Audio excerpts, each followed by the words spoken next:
종교개혁자 마르틴 루터의 정신으로 세워진 루터대학교가 개교 50주년을 맞았습니다. 종교개혁 500주년을 앞둔 뜻깊은 소식 잠시 후 전합니다. 각 교단의 2016년 부흥 전략과 실천 방안에 대해 알아봅니다. 오늘은 대한예수계 장로회 합동총회의 교회 부흥 전략을 교회진흥원 노재경 원장에게 들어봅니다. 인공지능에 대한 관심이 높아지면서 자율주행 자동차 상용화에 대한 논란도 뜨겁습니다. 자율주행 자동차의 시대를 맞아 풀어야 할 과제들은 무엇인지 하나님의 법 세상의 법에서 이재만 변호사와 살펴봅니다. 안녕하십니까? 유병윤 목사입니다. 바둑을 두는 것도 중요하지만 바둑을 두고 나서 그것을 다시 한번 기억해서 둬보는 복기가 더 중요하다고 합니다. 후회가 아닌 새로운 전략을 수립하기 위해 돌아보는 일은 꼭 필요한데요. 5년 전 오늘은 일본 후쿠시마 원전 사고가 일어났던 날입니다. 대지진의 여파로 일어난 참담했던 사고의 교훈을 우리는 그냥 지나쳐서는 안 될 텐데요. 바둑에서 복기가 중요하듯이 삶 속에서 돌아봄의 교훈, 우리도 꼭 잊지 말아야겠습니다. 시천을 매거진 굿데이, 오늘은 4월 11일 금요일입니다.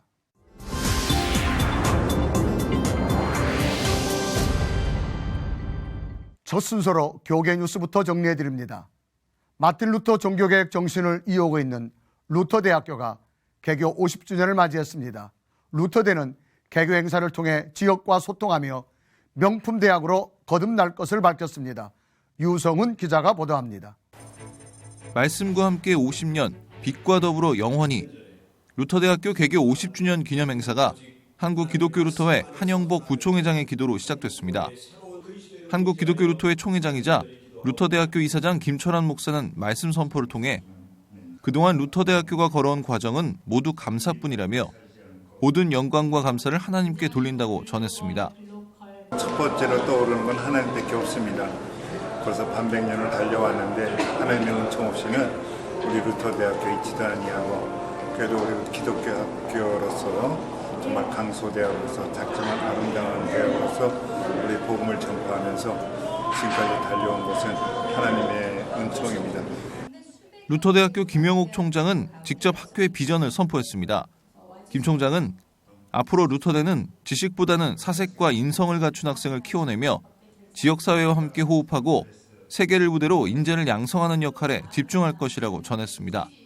그래서 인성과 그다음에 이렇게 따뜻한 어떤 섬김을 나눌 수 있는 그런 인재를 대학에서 양성을 하고 싶습니다. 그래서 직업 능력보다는 사색의 힘, 사색의 중요성을 아는 그런 인성이 풍요로운 학생을 만들고 함께 교육하고 함께 현장에서 호흡하는 그런 대학이 되고 싶습니다. 루터대 개교 50주년 행사에는 한국기독교교회협의회 이동춘 회장의 루터대학 4행시 축사를 비롯해 재학생과 졸업생들의 공연 등이 펼쳐진 총동문 초청 후원의 밤 순서가 이어졌습니다. 반세기를 쉼없이 달려온 루터대학교는 종교개혁 500주년과 개교 50주년을 발판 삼아 앞으로 지역사회 휴먼 서비스 교육 중심 대학으로 발전시켜 나간다는 각오를 밝혔습니다. C채널 뉴스 유성훈입니다. 이어서 그 밖의 교계 소식 전해드리겠습니다. 사단법인 세계 한국인 기독교 총연합회 제4차 정기총회가 지난 10일 한국기독교연합회관에서 열렸습니다. 개회 예배에서 직전 대표회장 장석진 목사는 짐을 서로 지라는 주제로 설교했습니다. 이어서 열린 본회의에서는 2015년 감사보고와 2016년 사업계획 등의 회무처리, 대표회장 이취임식 등이 진행됐습니다. 한편 이번 정기총회에서는 3대 김요셉 대표회장에 이어 고시영 목사가 제4회 대표회장으로 선출됐습니다. 세계터미널 선교회가 주최하는 전국 사모데이가 지난 8일 원천교회에서 열렸습니다. 전국에서 모인 사모들은 목회 현장에서의 어려움을 서로 나누고 위로의 시간을 가졌습니다. 원천교회 문강원 목사는 사모의 자리가 어렵지만 가장 소중한 자리인 만큼 주님의 은혜와 기적을 체험하면 능히 감당할 수 있다고 설교했습니다. 세계터미널 선교회는 매년 사모들을 초청해 위로와 쉼을 갖는 시간을 마련해오고 있습니다. 이번에는 나라밖 소식입니다. 앞서 말씀드린 것처럼 오늘은 일본 후쿠시마 원전 사고가 일어난 지 5년이 되는 날입니다. 5년이 지났어도 그 피해로 남은 방사성 물질 정화 완료 시기는 여전히 예측할 수가 없다고 하는데요. 원전 사고 5주년을 맞은 현지 상황은 어떤지 1번 연결해서 자세한 말씀 들어보겠습니다. 이명신 선교사님 전화 연결되어 있습니다. 선교사님 안녕하십니까? 안녕하십니까. 이명신 선교사입니다. 네, 반갑습니다. 앞서 말씀드린 대로 5년 전 3월 11일 오늘은 정말 상상만으로도 끔찍한 원전 사고가 일어났던 날인 것 같습니다. 5년이 지난 현재 후쿠시마 상황은 어떻습니까? 네, 후쿠시마 원전 사고 후 대부분 사람들은 삶의 터전을 버리고 떠나 노인들만 남아있는 상태입니다. 그 당시 사고 이후 1,600명이 넘는 사람들이 자살을 하는 극도의 정신적 불안을 보이기도 했는데요. 네네. 아직도 방사성 오염물질들이 계속 방출되고 있어서 약 17만 명 정도가 피난 중에 있으며 시민들은 불안해하고 있습니다. 네. 5년이라는 시간은 지났지만 원자력 발전소의 폭발이라는 엄청난 사고에 대해는 지금도 지속되고 있습니다. 네네네. 그 고통이 얼마나 컸을지 지금도 그때를 떠올리면 참 아찔한데요. 현재 가장 큰 어려움은 어떤 것이라고 보시는지요? 아무래도 가장 큰 것은 방사능 오염으로 인한 먹거리와 네. 암 발생률의 증가를 들 수 있을 것 같습니다. 네. 일상생활에서 가장 중요한 부분이기 때문에 그런데요. 네네. 실제로 방사능 오염으로 인한 기형 물고기들이 발생하기도 했기 때문에 네. 그 두려움은 가시지 않고 있습니다. 네. 그리고 언제 사고 난 원전이 정리될지 몰라서 불안해하고 있는데요. 네네. 무엇보다도 이로 인해서 마을 지역 공동체의 해체와 깊은 내면의 상처를 빼놓을 수 없습니다. 네. 그렇기 때문에 재난으로 인한 내면의 상처 치유가 현재로서는 일본 선교의 중요한 복음의 접촉점이 되고 있습니다. 네. 사실 피폭에 대한 우려는 한국도 예외는 아니기 때문에 더욱 관심을 갖게 되는데요. 원치 않았던 사고로 인해서 고통 중에 있는 후쿠시마 주민들을 위해 중보 기도를 원합니다. 어떻게 기도하면 되겠습니까? 네. 현재도 일본에서는 원전 가동을 반대하는 시위가 연일 이어지고 있는데요. 네네. 원전 피해로 고통당하고 있는 이웃들을 위해 그리고 일본에 거주하는 영혼들의 안전과 공동체 회복을 위해서 기도해 주시면 참 감사하겠습니다. 네. 네, 원전 사고 후유증이 얼마나 큰지 가까운 일본의 경우를 통해서도 절실히 느끼고 있는데요. 우리나라에서도 타산지석 삼아서 더 깊이 고민해야 될 문제라고 봅니다. 선교사님 말씀 오늘 감사합니다. 네, 감사합니다.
삼 월 한 달간 매주 이 시간은 각 교단별 부흥 전략에 관해 말씀을 나눠보고 있습니다. 오늘은 대한예수교 장로회 합동총회 교육진흥원 노재경 원장님 모시고 말씀 들어보겠습니다. 원장님 나오셔서 감사합니다. 예, 반갑습니다. 자, 2016년을 시작하면서 각 교단별은 상황을 또 준비하고 예측하는데요. 네네. 우리 합동 측은 어떤 계획을 구체적으로 가지고 있습니까? 네. 지금 가장 심각한 문제가 한국 교회 침체 현상이고, 네네. 더구나 이제 더 중요한 것은 네. 주일학교의 네네. 주일 학생들이 급격하게 감소되어지는 그 현상들이 나타나고 있습니다. 그렇죠. 네. 그래서 교단의 그 교육의 그 실무를 맡고 있는 책임을 맡고 있는 사람으로서 네네. 구체적인 그 현장을 보고 싶어서 네네. 작년 한 1년여 동안 네네. 큰 교회와 농어촌 교회를 비롯한 전국 교회를 이렇게 탐방을 했습니다. 아, 실제적으로? 예. 네. 그 현장을 보는 가운데 제가 참으로 놀라운 그 사실은 네. 교회 교육 현장에서 교육이 없다는 사실을 발견했습니다. 네. 교육이 없이 네. 단지 예배 중심의 그런 모임, 거기에 치중되어 있는 것이 제가 발견한 그 현상들이었습니다. 네. 그래서 2016년도에 저희들이 가지고 있는 것은 이 교육에 대한 네네. 그 교육권을 강화해야 되겠다. 그 교육을 통해 가지고 다시 한번 네. 이게 영적으로 튼실한 아이들을 이렇게 자라나게 해야 되겠다. 그럼 원장님께서 실제적으로 네네. 교회를 탐방하시고 네네. 그 문제점을 교육이라는 것에서 찾으시려고 많이 네네. 노력하신 것 같습니다. 네. 그럼 합동측 교단은 한국교회에서 그래도 가장 큰 교단인데 네. 현재 합동측 교단의 미자립교 실태는 어떻다고 보십니까? 예, 저희가 12,000 교회 정도가 이렇게 넘는데 네네. 그런 그 가운데 미자립 교회를 저희가 해보니까 네네. 한 3,500여 교회 정도가 됩니다. 그게 이제 각각 그 기준 네네. 또 뭐 여러 가지에 따라서 다르겠지만 네네. 저희들이 잡고 있는 그 기준에 맞춰 보면 한 그 정도가 지금 되고 있습니다. 그럼 원장님 교단에서는 이 미자립 교회를 향한 어떤 구체적인 어떤 제도나 정책은 어떤 게 있습니까? 예, 저희 총회에서는 그 이제 총회 교회 자립 지원위원회를 구성하고 네네. 그 각 노회에 또 네. 노회에 교회 자립 지원회를 이렇게 구성해서 그 시스템을 구축하고 네네. 그러고 난 다음에 이제 재정 지원과 네네. 그 다음에 그 재정 지원에다가 네. 사역 지원을 같이 하는 그 네네. 프로그램을 운영하고 있습니다. 그래서 네. 큰 그 교회들이 재원을 같이 모두 공동 기금을 마련해서 네네. 그 교회들을 돕고 또 직거래 장터 네네. 농어촌에 있는 그 농산물을 또 그런 걸 활용하는 직거래 장터를 활용하는 방법. 네네. 그리고 이제 사역 지원을 위해서는 그 지역별마다 네네. 특색 있는 네. 그 프로그램을 개발해서 공급하는 요 작업을 하고 있습니다. 네네. 실제적으로 우리 원장님이 그 교회학교 교육을 보면서 네. 이 합동측도 나름대로 아마 이 교회 학교에 대한 노하우가 있을 텐데 어떻다고 네네. 생각하십니까? 그래서 그 현장을 보면서 제일 중요한 것이 네네. 우리가 네. 영적으로 네. 이게 거듭남 사람으로서 네. 그 자기 자신의 정체성을 발견하고 그 길을 발견할 수 있는 말씀 중심에 대한 그 교육을 이렇게 네네. 강화해야 되겠다. 그리고 그 말씀이 네네. 개인의 영적인 그런 어떤 충만함으로 그치는 것이 네. 아니라 사회를 통해서 또 네네. 역사적으로 비전을 심어줄 수 있는 그 교육. 네네. 그러면서 현장과 또 성경을 연결시킬 수 있는 네네. 그런 그 교육 그 방법들과 도구들을 이렇게 개발해서 공급하는 것. 네네. 그리고 교육은 투자입니다. 네네. 실질적으로 어떤 그 많은 그 재원과 사람들을 훈련시키는 그 투자 네네. 이것이 필요하고 이 일들을 중점적으로 이렇게 네. 진행하고 있습니다.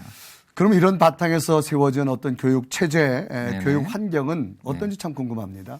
예, 그래서 이제 네. 성경에서 말하고 있는 가장 중요한 네.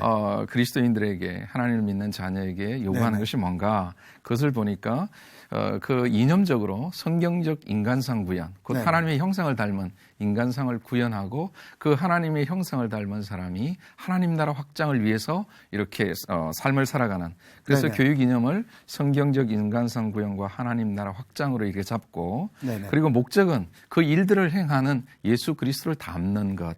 그러면서 그 예수 그리스도를 닮는 사람이 어떤 인간상을 이렇게 구현하고 추구해야 되는가. 네네. 그래서 말씀 중심의 사람, 그 다음에 하나님 중심의 사람, 그 다음에 교회 중심의 사람, 그 다음에 개혁 중심의 사람. 네네. 이런 그 추구하는 인간상을 목표로 해서 하나님을 사랑하고 이웃을 사랑하는 사람을 만드는 것.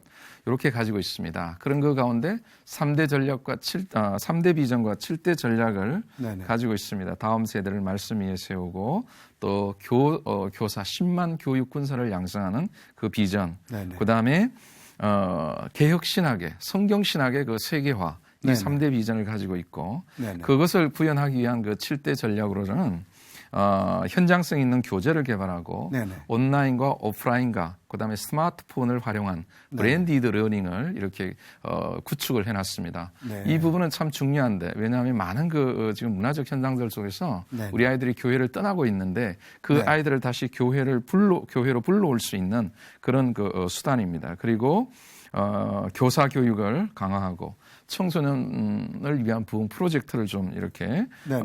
활용하고 그다음에 소그룹을 통한 평신도 리더를 양성하고 네네. 그다음에 사이비 이단 대책들이 많이 그걸 대책을 네네. 강구하고 중요한 것은 이 모든 것들이 기독교 문화로 네네. 일반 사람들과의 이렇게 연결이 되어질 수 있도록 기독교 네네. 문화 벨트를 만드는 이런 그 전략을 가지고 있습니다. 아, 우리 원장님 보니까 이런 교육 시스템, 어떤 교육 교재 이걸 사용하면서 이게 참 굉장한 어떤 결과가 만족도가 있으면 좋은데 네네네. 이걸 실시하다 보면 각기 다른 결과가 나오는 경우가 있는데 우리 원장님은 이 차이를 뭐라고 보십니까? 실질적으로 그 차이는 네네. 그 교회 교육의 리더, 네네. 전국의 각 그 목사님들을 포함한 네네. 교회 교육의 전문가들의 그 노력이 참으로 절실히 필요된다고 생각을 합니다. 교사 개개인의. 예. 네. 그 전문가들이 네네. 그것을 이렇게 구현할 수 있는 네. 그런 그 도구들과 내용들을 개발해서 공급을 해야 되고 네네. 중요한 것은 신앙은 삶입니다. 네. 그런 그 배웠던 걸 가지고 말씀을 배웠거나 어떤 교회의 삶을 배웠던 그 부분들을 통해서 그 교육이 하나의 신앙의 기둥이 될 수 있도록 네네. 삶을 구축해 나가는 그런 네. 그 요소들이 필요하다고 생각합니다. 그래서 교육을 하는데 반드시 삶이 따르는 그 교육이 필요하다. 네. 그래서 저희들이 지금 추진하고 있는 것은 네. 3355 플러스 재미있는 학교 기도 운동.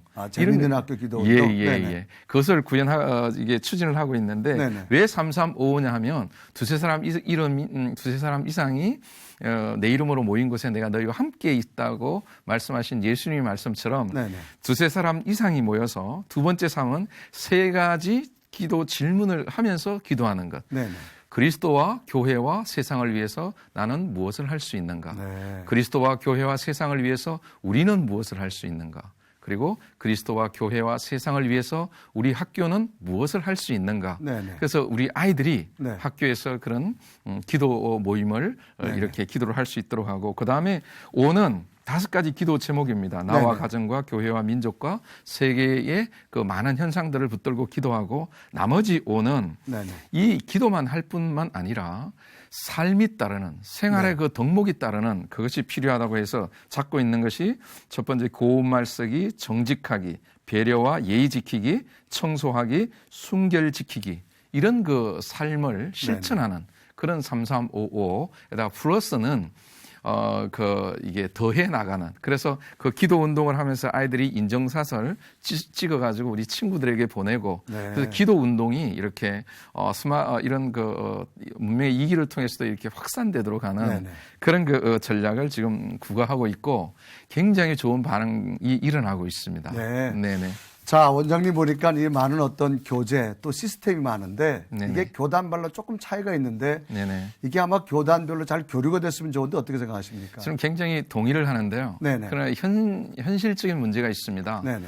이제 저희 한국교회에서도 한 7, 8년 전에 저를 비롯한 각 교단의 그 교육 책임자들이 그런 모임을 만들고 한번 그런 이야기를 나누었는데 네네. 그 이야기를 가지고 우리 교단에 와서 또 이야기를 나누다 보니까 현실적으로 신학적인 문제가 발생하고 그 다음에는 재원의 조달. 네네. 만약에 또 그렇게 했을 때 재원이 있을 때 그 재원의 분배. 네네. 그 다음에 나중에 그 일들을 또 누가 어떻게 이끌어갈 것이냐 하는 또 어떤 그 주도권의 문제. 이런 것들 문제가 있어서 네네. 결국은 그 모임이 와해가 됐습니다. 네. 그래서 대안으로 말씀드리고 싶은 것은 어쨌든 각 교단이 하고 있는 것을 네네. 우리가 열심히 보고 참고하고 네. 하는 것이 가장 현실적인 대안이 아닌가 저는 그런 생각을 하고 아쉬운 마음이 있습니다. 네. 네네. 자, 우리 원장님 오늘 각가지 여러 가지 방안 또 교재 어떤 계획 시스템 말씀하셨는데 네. 마지막 한국교회의 부흥을 위한 우리 원장님의 제안이라면 네. 어떻게 말씀하실 수 있겠습니까? 한국교회가 많이 침체가 되어 있고 주일학교가 사라지고 있고 주일학교의 모판 자체가 없어지고 있는 심각한 위기라고 생각을 하는데 네네. 저는 여기에서 그 위기를 느끼는 네. 또 이건 한국교회는 안 된다라고 하는 그 패배의식이 네. 사라졌으면 좋겠습니다. 네. 우리가 어떻게 더 말씀을 우리 아이들에게 가깝게 아이들이 또 호기심을 가지고 말씀을 공부할 수 있도록 네네. 하는 그 노력 네. 그런 것들이 있게 된다면 한국교회의 부흥은 다시 네. 주일학교를 통해서 일어날 수 있다. 그런 그 부분에 있어서 다시 한번 패배의식을 이렇게 우리가 없애고 그것을 이렇게 패배의식 자신감을 가졌으면 좋겠고 네네. 많은 그 유약하고 병든 그 영혼들일지라도 안식할 수 있는 그런 그 네네. 곳으로 되어지면서 교회가 문을 낮춰서 네네. 누구라도 교회에 오면 하나님이 주시는 그 평안을 누릴 수 있는 네. 그런 그 교회의 모습으로 바뀌어지면 한국 교회는 다시 한번 네네. 옛날에 이게 구가했던 민족 복음화, 그다음에 그런 그 비전으로 뜨겁게 네. 기도했던 그런 것이 살아나지 않을까 생각을 합니다. 네, 그렇습니다. 부흥의 전략들이 실제화되고 또 그것이 아름다운 열매로 나타날 수 있기를 바라겠습니다. 우리 원장님 오늘 말씀 감사합니다. 네, 고맙습니다. 감사합니다.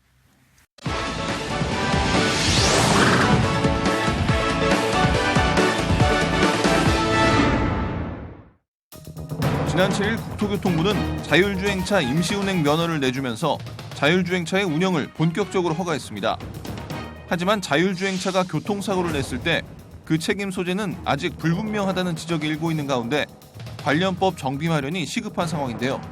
사고 책임과 윤리 문제 등 해결되어야 할 것이 산적한 자율주행차 운영 논란. 하나님의 법, 세상의 법에서 알아봅니다. 하나님의 법, 세상의 법, 이재만 변호사님 나오셨습니다. 안녕하십니까? 네, 안녕하세요. 자, 변호사님 요즘 우리 사회 이슈가 네. 이세돌 구단, 예. 또 알파고의 네. 그 아주 참 흥미진진한 네. 이 바둑. 네. 이게 인공지능에 관한 건데요. 예. 이 인공지능이 우리 생활 깊은 곳까지 들어와 있지 않습니까? 네. 근데 그 중에 하나가 이 자율 자동차. 예. 이게 이제 시범 운행에 들어갔는데 네. 변호사님 어떻게 보십니까? 예, 이제 자율 주행 자동차라는 것은 네네. 이제 사람이 타고 네. 운전하지 않고 자동차가 스스로 네네. 인공지능에 의해서 목표 지점까지 인공지능이 제어해서 이제 그 장소에 도착할 수 있도록 네네네. 하는 이제 그런 자동차인데요. 네네. 이 외국에서는 네. 상당히 성공적으로 지금 잘 진행이 되고 있습니다. 아, 그렇습니까? 그리고 유럽에서도 지금 네네. 개발을 하고 있고요. 그래서 이제 우리나라에서도 네네. 현대 자동차에서 네. 실제적으로 이제 면허를 받아서, 그러니까 사람이 면허를 받은 게 아니고 자동차가 면허를 네네. 받아서 이제 5년 동안 도로를 주행할 수 있도록 네네. 그래서 자율주행 자동차 시험 운행을 네. 지금 해서 상용화를 하려고 지금 그렇게 계획하고 있습니다.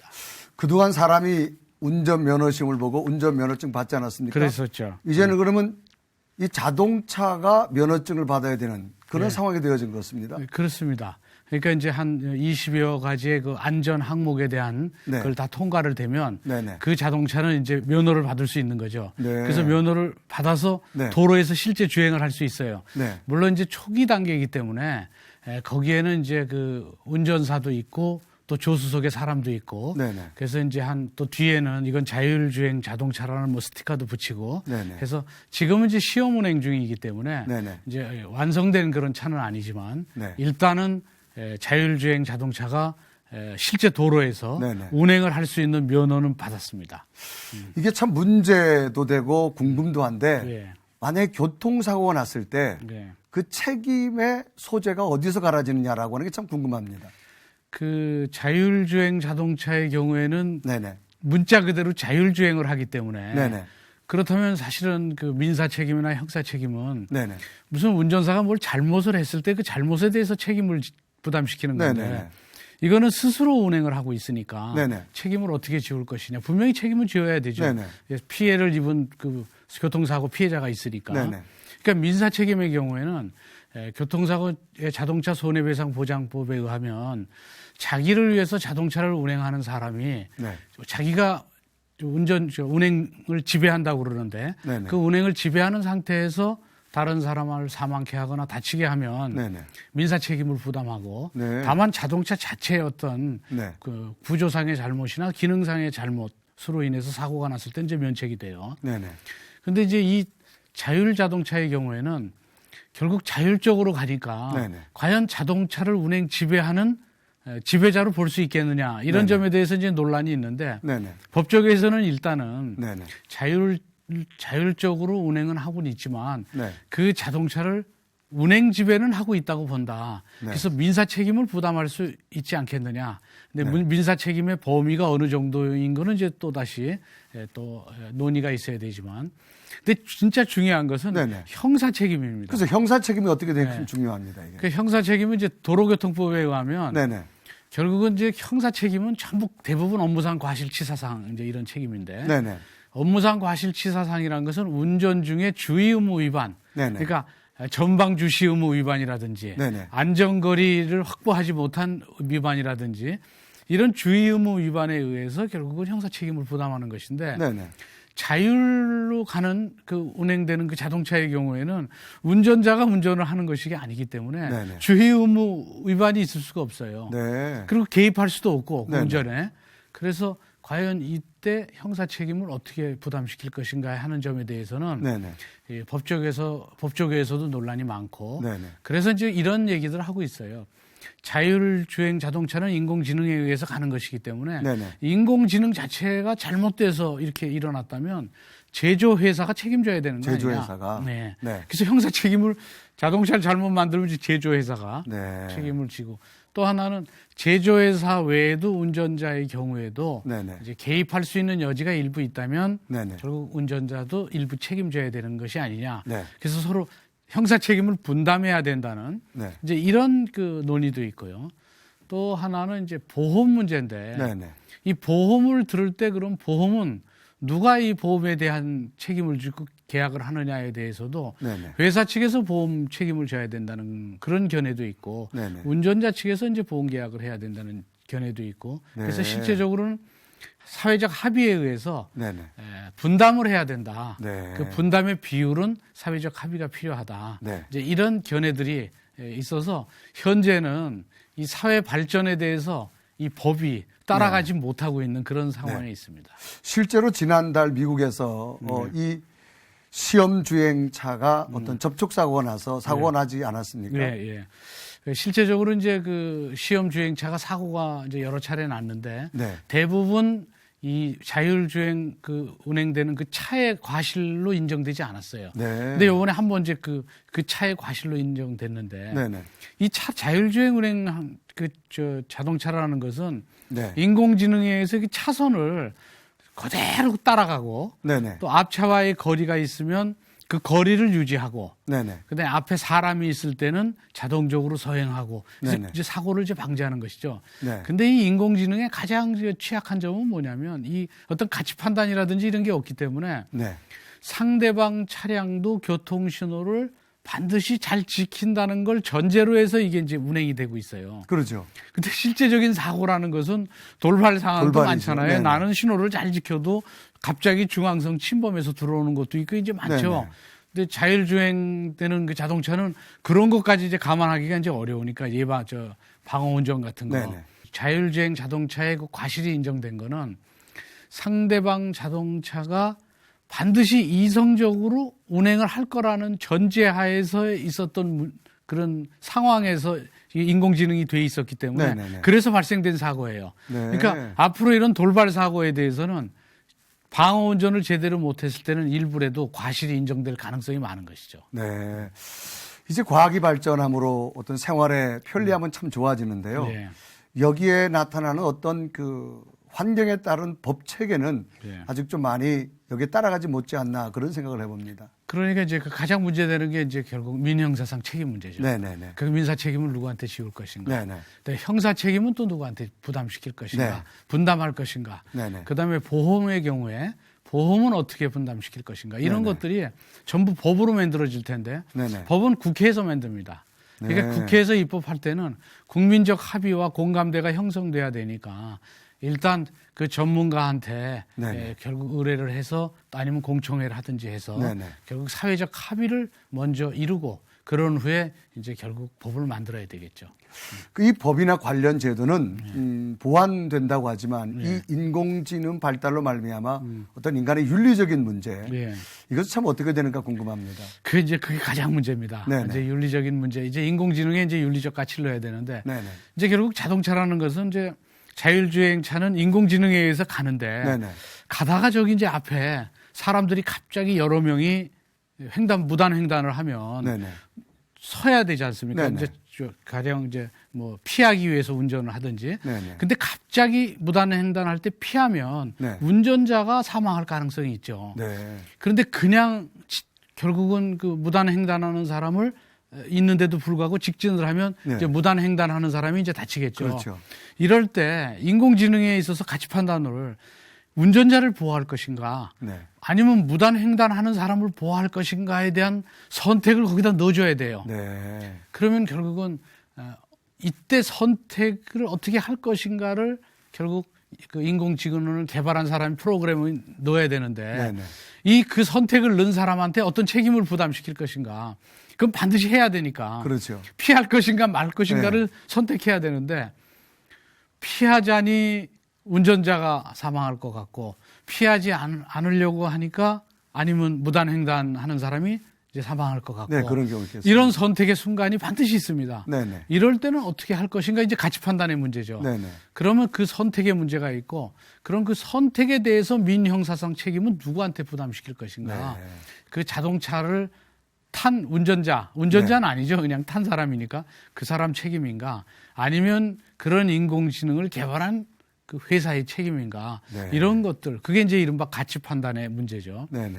근데 결국은 인공지능이라는 것도 인간이 만들었기 때문에 그렇죠. 네. 인간이 그걸 통제할 수 있게 하고 네. 거기에 윤리적인 가치를 인간이 넣어줘야 되고 물론 네네. 이제 크리스찬의 경우에도 마찬가지로 이럴 때는 어떻게 해야 될지 그 네네. 점에 대해서도 결국 크리스찬의 입장에서 어떻게 해야 될지의 판단을 네네. 해줘야 되겠죠. 네네. 근데 상당히 좀 어려운 판단이죠. 윤리적인 문제라. 그렇죠. 네. 근데 그런 부분도 결국은 반드시 네네. 그 인공지능 안에 넣어놔야 됩니다. 그러겠죠. 네. 도덕과 윤리를 기계에게 요구할 수는 없는 것이고 결국 이것을 만들어내는 인간의 도덕과 윤리가 가치의 기준이 될 텐데요. 생활의 패러다임을 완전히 바꾸는 혁명 같은 일이 우리의 삶 속에서 어떻게 구현되어야 할지 깊은 고민이 필요해 보입니다. 변호사님 오늘 말씀 감사합니다. 네, 감사합니다.